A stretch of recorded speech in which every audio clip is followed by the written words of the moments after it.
Assalamualaikum warahmatullahi wabarakatuh. Masih bersama Guru Daring, belajar daring bersama Guru Daring. Baik, pada kesempatan kali ini Guru Daring akan memberi sebuah informasi ya terkait dengan pengumuman rencana seleksi guru pegawai pemerintah dengan perjanjian kerja atau PPPK tahun 2021. Nah, ini tolong nanti sahabat-sahabat Gudar disimak baik-baik, didengarkan baik-baik supaya nanti sahabat Gudar mendapat informasi-informasi yang bermanfaat dari Guru Daring ini ya. Baik, kita langsung saja ya. Pengumuman seleksi rencana seleksi guru pegawai pemerintah dengan perjanjian kerja ya.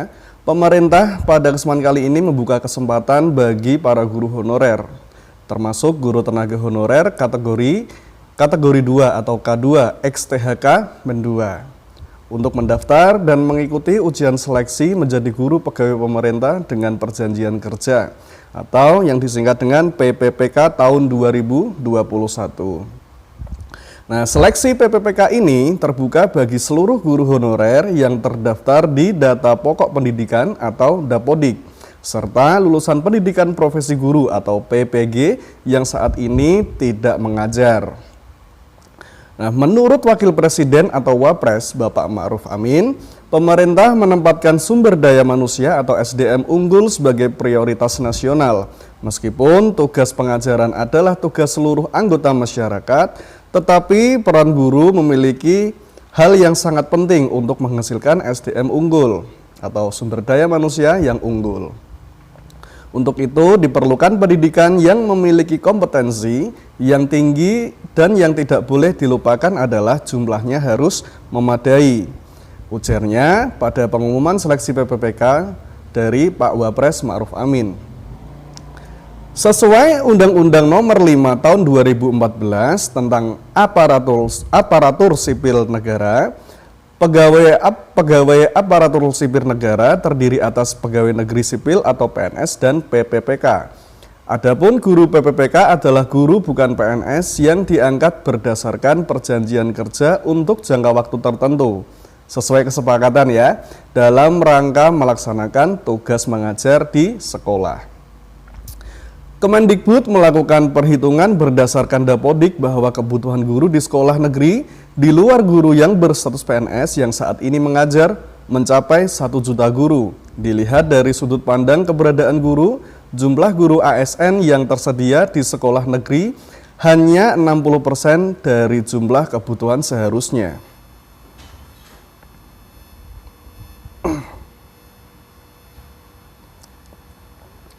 Lebih lanjut, Wapres menekankan bahwa pemerintah melihat pemanfaatan guru honorer tanpa status yang jelas merugikan bagi para guru honorer. Hari ini kita akan menyaksikan pengumuman rencana seleksi PPPK yang objektif dan terbuka untuk memenuhi kebutuhan guru sebagai awal penyelesaian status guru honorer. Rencana seleksi ini adalah salah satu upaya pemerintah untuk meningkatkan pelayanan kepada peserta didik atau melalui peningkatan ketersediaan guru ASN dengan melakukan seleksi guru PPPK. Nah, kemudian Kemendikbud ini membuat terobosan ada 5 terobosan dari guru PPPK. Yang pertama, itu berbeda dari tahun-tahun sebelumnya dengan formasi terbatas. Batasan jumlah guru PPPK kali ini mencapai 1 juta guru. Kedua, jika sebelumnya setiap pendaftar hanya diberikan 1 kesempatan ujian seleksi per tahun, maka tahun ini sekarang setiap pendaftar dapat mengikuti ujian seleksi sampai 3 kali seleksi PPPK ya. Terus yang selanjutnya, yang ketiga, sebelumnya tidak ada materi persiapan bagi pendaftar. Kemendikbud ingin memastikan guru-guru honorer mendapat kesempatan yang adil, sehingga materi belajar daring dapat diperoleh semua peserta untuk membantu mempersiapkan diri dalam seleksi ujian PPPK. Keempat, jika dahulu pemerintah daerah harus menyiapkan anggaran gaji peserta yang lulus seleksi, maka mulai tahun 2021 pemerintah pusat memastikan tersedianya anggaran bagi gaji semua peserta yang lulus seleksi guru PPPK. Dan yang kelima, tidak seperti tahun-tahun sebelumnya di mana biaya penyelenggaraan ujian ditanggung pemerintah daerah. Kini untuk saat ini ya, maksudnya untuk saat ini biaya seleksi PPPK tersebut akan ditanggung oleh Kemendikbud sendiri. Ya. Itulah 5 terobosan dari guru PPPK. Nah, selanjutnya ini ada Ibu Wakil Komisi 10 DPR ya, Agustinus Wilujeng Pramestuti saat memimpin pertemuan di Tim Panja Komisi 10 DPR tentang pengangkatan GTK honorer menjadi ASN di kantor Bupati Sragen ya. Beliau ini adalah Wakil Ketua Komisi 10 DPR RI ya. Bu Agustina Wilujeng Pramestuti itu mengungkapkan adanya titik terang dalam seleksi pegawai pemerintah dengan perjanjian kerja atau PPPK. Bagi segenap guru dan tenaga kependidikan atau GTK, yaitu adanya keistimewaan berupa indikator seleksi PPPK disesuaikan dengan bidang studi yang diajar pada keseharian. Hal ini disampaikan Bu Agustina usai memimpin pertemuan Tim Panja Komisi 10 DPR RI tentang pengangkatan GTK honorer menjadi ASN dengan Bupati Sragen Dr. Kusdinar Untung Yuni Sukowati beserta jajaran. Ketua DPRD ini yang juga dihadiri oleh Dirjen DTK Kemendikbud di kantor Bupati Sragen, Jawa Tengah.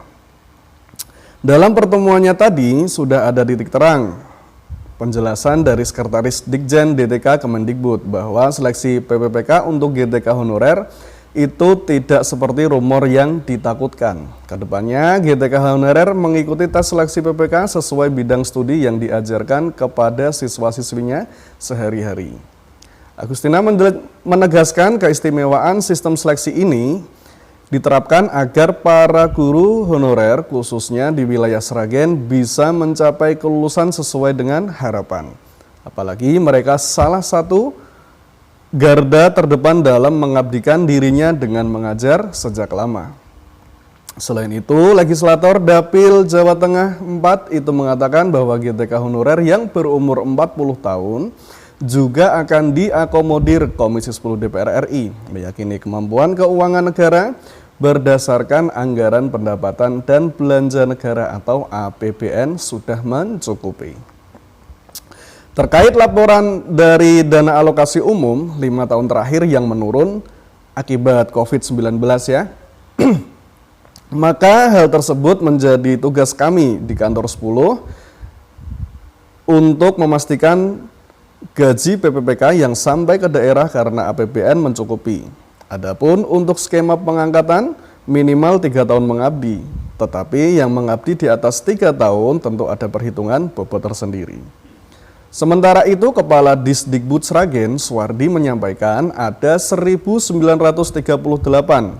orang tenaga honorer guru dan tenaga kependidikan yang akan diangkat menjadi ASN lewat jalur PPPK tahun 2021.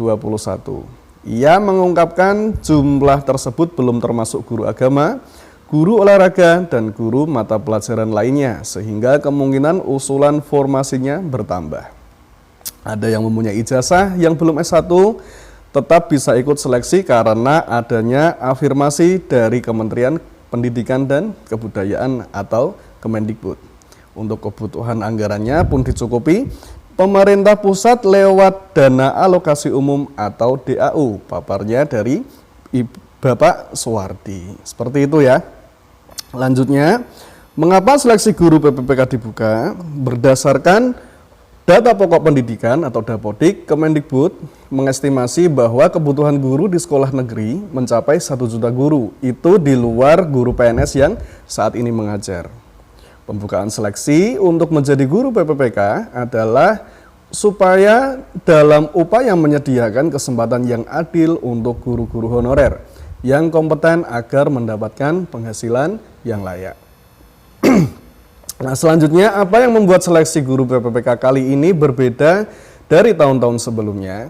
Ini ada perbandingan seleksi guru PPPK dari tahun sebelumnya dan pada tahun 2021. Nah, kalau pada tahun sebelumnya, itu yang pertama, formasi guru PPPK itu terbatas. Tetapi kalau tahun 2021, Semua guru honorer dan lulusan PPG atau pendidikan profesi guru bisa mendaftar dan mengikuti seleksi. Semua yang lulus seleksi akan menjadi guru PPPK hingga batas 1 juta guru. Agar pemerintah bisa mencapai target 1 juta guru, pemerintah pusat mengundang pemerintah daerah untuk mengajukan formasi lebih banyak sesuai dengan kebutuhan sekolah. Yang kedua, setiap pendaftar diberi kesempatan mengikuti ujian seleksi sebanyak 1 kali per tahun. Nah, ini perbedaan dari tahun sebelumnya ya. Yang pertama yaitu adalah formasi guru PPPK terbatas. Terus yang kedua, seleksi hanya boleh 1 tahun sekali. Tetapi pada tahun 2021 ini, setiap pendaftar diberi kesempatan mengikuti ujian seleksi sampai 3 kali. Jika gagal pada kesempatan pertama, dapat belajar dan mengulang ujian hingga 2 kali di tahun yang sama atau di tahun berikutnya. Terus yang selanjutnya, dari tahun-tahun sebelumnya, PPPK itu tidak ada materi persiapan untuk pendaftar. Tetapi kalau saat ini, tahun 2021, Kemendikbud akan menyediakan materi pembelajaran secara daring untuk membantu pendaftar mempersiapkan diri sebelum ujian seleksi. Terus yang di tahun-tahun sebelumnya, pemerintah daerah harus menyiapkan anggaran sendiri untuk gaji peserta yang lulus seleksi guru PPPK. Tetapi untuk tahun 2021, pemerintah pusat memastikan tersedianya anggaran bagi gaji guru atau gaji semua peserta yang lulus seleksi guru PPPK. Selanjutnya, tahun sebelumnya, biaya penyelenggaraan ujian ditanggung oleh pemerintah daerah atau Pemda. Tetapi kalau untuk tahun 2021 ditanggung oleh Kemendikbud sendiri, ya. Terus selanjutnya ini ada Kementerian dan Kebudayaan diskusi dengan pemerintah daerah mengenai seleksi guru PPPK tahun 2021. Ya. Ini yang pertama, ini rencana pelaksanaannya ya. Rencana pelaksanaannya itu ada 5 tahap. Yang pertama itu adalah pengajuan formasi, yang kedua pendaftaran, yang ketiga ujian seleksi, yang keempat penempatan, dan yang terakhir yaitu adalah pemberkasan NIP atau nomor induk pegawai. Ya.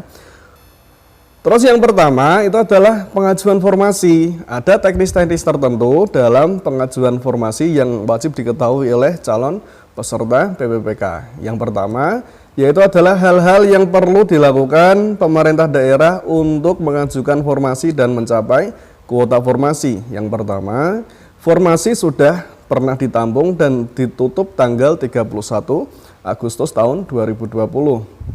Dan formasi saat ini dibuka kembali khusus formasi untuk guru PPPK. Yang ketiga, pemerintah daerah perlu memperhatikan 4 dataset. Yang pertama Dapodik, formasi yang sudah diajukan sampai bulan Agustus tidak perlu diajukan kembali. CPNS yang sudah lulus di tahun 2019 tidak perlu diajukan kembali. PPPK yang sudah lulus tahun 2019 juga tidak perlu diajukan kembali. Terus yang selanjutnya, pengajuan formasi tidak perlu dilengkapi dengan kualifikasi pendidikan karena akan diseragamkan oleh Kemendikbud sendiri. Kapan informasi akan dibuka? Rencana awal Desember tahun kemarin ya. Pemerintah daerah akan menerima surat resmi pembukaan kembali informasi untuk atau bagi guru PPPK. Terus bagaimana dengan formasi yang sudah diusulkan? Ada usulan yang tidak sesuai, misalnya guru bahasa Inggris untuk SD harus di-drop atau nama sekolah tidak ada. Tapi pada umumnya yang sudah diajukan jangan diusulkan kembali. Nah, terus yang keempat, apakah usulan PPPK harus melampirkan SPTJM? Kesanggupan bayar oleh PPK? Terus jawabnya adalah hanya diperlukan dokumen menyatakan SPTJM, kesanggupan membayar gaji dan tunjangan PPK itu bersangkutan. Jika sedang pilkada dapat disikapi dengan tanda tangan sekda atas nama kepala daerah. Terus selanjutnya adalah tahap pendaftaran ya. Tahap pendaftaran itu ada informasi yang mengenai pendaftaran untuk PPPK. Pendaftaran untuk menjadi guru PPPK terbuka. Yang pertama yaitu adalah guru honorer K2 ya. K2 yang dulu sampai sekarang ini belum habis-habis sesuai database THK Men 2 di Badan Kepegawaian Negara itu diutamakan ya karena jumlah tahun pengabdian yang sangat lama Jadi diutamakan untuk K2. Terus yang kedua yaitu adalah guru honorer yang terdaftar dalam Dapodik per 30 Juni tahun 2020. Tidak harus memiliki NUPTK. Terus yang ketiga yaitu adalah lulusan pendidikan profesi guru yang saat ini tidak mengajar sebagai guru. Ya. Terus yang kedua, bagi guru yang saat ini mengajar di sekolah negeri, jika tersedia formasi di sekolah tempat yang bersangkutan mengajar, akan otomatis didaftarkan di sekolah tersebut. Jika mengajar di 2 sekolah atau lebih, akan didaftarkan di sekolah induk sesuai dengan Dapodik.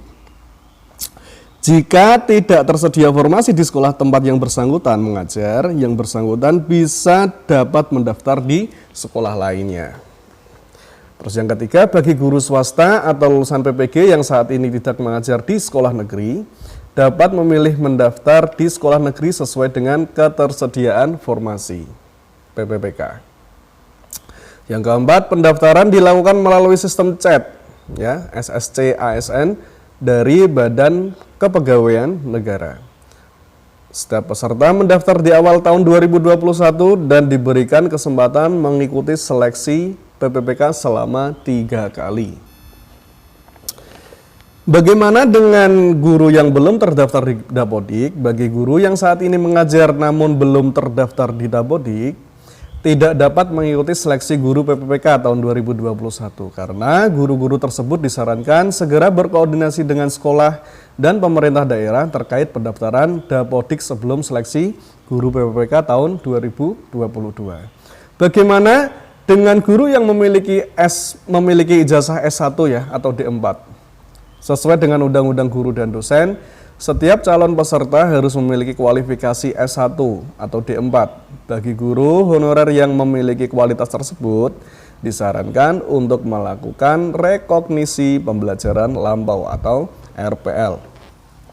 Latar belakang S1 atau D4 ini harus linier dengan mata pelajaran yang diajarkan. Di bulan November sampai Desember tahun 2020, setiap calon peserta diminta mengisi latar belakang S1 D4 di situs Info GTK. Situsnya atau link dari Info GTK tersebut adalah info.gtk.kemendikbud.go.id. Apakah tenaga kependidikan dapat mengikuti seleksi guru PPPK? Tenaga kependidikan tidak dapat mengikuti seleksi guru PPPK. Kenapa? Karena seleksi guru PPPK ini hanya difokuskan pada guru honorer saja. Mengapa guru swasta diperbolehkan mendaftar menjadi guru PPPK di sekolah negeri? Karena tujuan utama pembukaan seleksi guru PPPK adalah untuk memenuhi kebutuhan guru serta meningkatkan kesejahteraan guru-guru yang kompeten namun saat ini tidak dibayar dengan layak. Yang kedua, secara hubungan kerja tidak jauh berbeda antara guru PPPK dengan menjadi guru kontrak di sekolah swasta. Misalnya, dalam jangka waktu kontrak kerja, PPPK minimal 1 tahun. Maka jika seorang guru swasta kesejahteraannya sudah layak, tidak perlu mendaftar menjadi guru PPPK di sekolah negeri. Terus penempatan ya, setelah pendaftaran ini ada penempatan ya. Bagi peserta yang lulus passing grade terutama ini ya, informasi yang mengenai penempatan. Di setiap sekolah diprioritaskan guru yang sudah mengajar di sekolah tersebut dibandingkan guru swasta atau lulusan PPG yang mendaftar ke sekolah tersebut. Jika jumlah peserta yang lulus passing grade di sebuah sekolah melebihi formasi di sekolah tersebut terutama peserta dengan passing grade tertinggi akan ditempatkan terlebih dahulu. Yang kedua, peserta-peserta yang tidak mendapatkan tempat di sekolah pilihannya akan di-ranking kembali. Peserta ranking tertinggi akan ditempatkan di sekolah yang paling diprioritaskan Kemendikbud sendiri berdasarkan rapor mutu di kabupaten atau kota yang sama guna mendukung pemerataan kualitas pendidikan. Yang kedua, peserta bisa menolak penempatan mereka dan memilih untuk ikut ujian seleksi berikutnya. Apabila lolos passing grade tetapi ditempatkan tidak cocok sesuai dengan hati nurani kita untuk mengajar di sekolah tersebut, maka peserta PPPK itu berhak menolak dan harus melakukan tes seleksi PPPK selanjutnya ya. Ketiga, bagi guru peserta yang tidak lulus passing grade, pemerintah daerah dapat mendistribusikan peserta yang tidak lulus passing grade untuk tetap mengajar sebagai guru honorer sepanjang kebutuhan guru di sekolah tersebut belum terisi oleh PNS atau PPPK. Pemerintah daerah juga menempatkan peserta yang tidak lulus passing grade sebagai tenaga kependidikan honorer. Nah, itulah informasi dari mengenai informasi tentang PPPK ya. Semoga bermanfaat. Sekian, maaf bila ada salah-salah kata yang kurang berkenan. Assalamualaikum warahmatullahi wabarakatuh.